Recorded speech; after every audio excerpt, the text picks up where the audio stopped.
Well, I think the first thing you need to do, and I think one of the issues that I've heard repeatedly from police departments, is that this current Attorney General has not worked collaboratively with the police chiefs.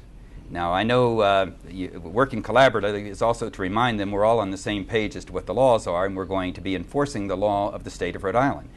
So that's the first part, is to say we're working together, now let's start to share our resources.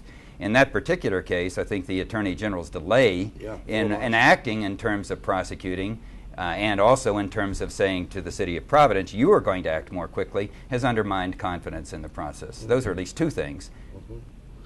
John? I wanted to ask you also, Christopher, about the moderate party itself. You had the itch to get involved in politics, obviously. You've made the leap. Why the moderate party? Why not as a Democrat, a Republican, or independent? How did you decide that this was a good fit for you?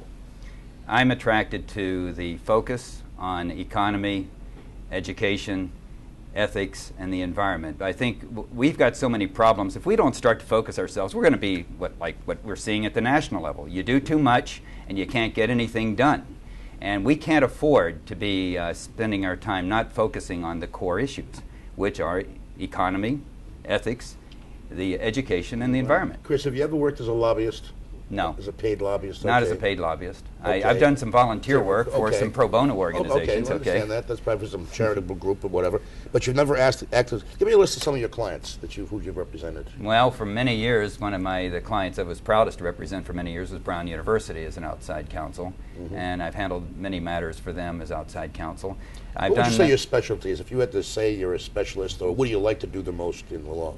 I've done a lot of work with both construction industry parties, both contractors and owners and architects and subcontractors, trying to deal with working through the issues in the construction industry successfully and helping them when, if they're in disputes, helping them get good outcomes. I've also been involved with individual businesses who've been in conflicts with banks and handled several major cases against Rhode Island banks on behalf of businesses, which were very complicated, really finance-related cases. And I've dealt with partnerships. And I've been in the area, I'd say most of my area is what you would call complex business litigation and construction litigation recently. But you've never worked as a lobbyist, you've worked pro bono as a lobbyist for charitable groups, and you also, now tell me something, how much is it going to cost you to run this campaign? Well, I'm expecting that we're going to be running a campaign in the $500,000 to $600,000 range. That's just for your office? Yes. Right? Have you raised any money yet?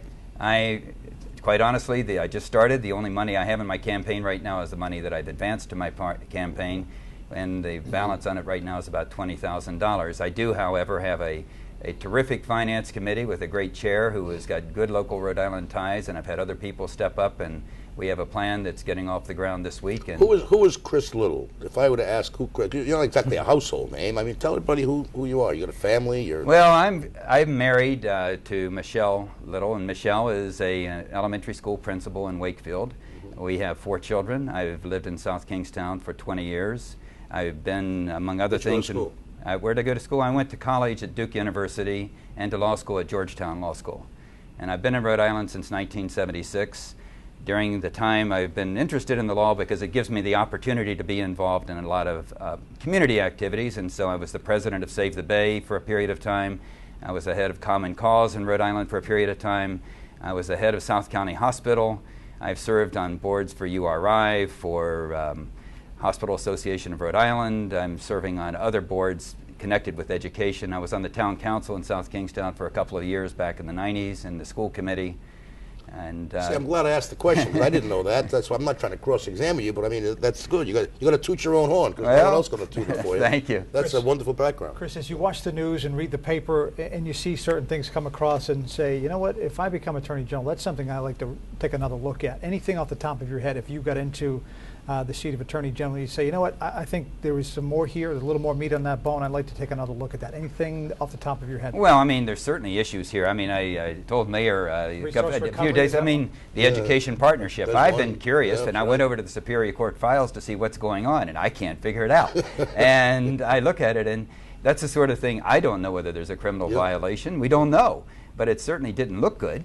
And certainly Rhode Island Resource Recovery is something that is a really, it's a it should not have been to this stage. There's been enough that's been public about that for a long time. Certainly we've got other issues that are ongoing that we could work Those on. are things you would definitely take a look at. Maybe Absolutely. not day one, but within the first week, maybe you say, let's go take a first look at month or that. Well, I mean, the very certainly good. thing, you need to go back and look at really everything that has come up that really has an odor about it. I mean, if it has an odor, it deserves an Well, how can investigation. you do all that? Basically, what I'm getting is, how can you do all the things you want to do? You want to go in and let everybody there know what you're about, and you have all these issues that you want to tackle.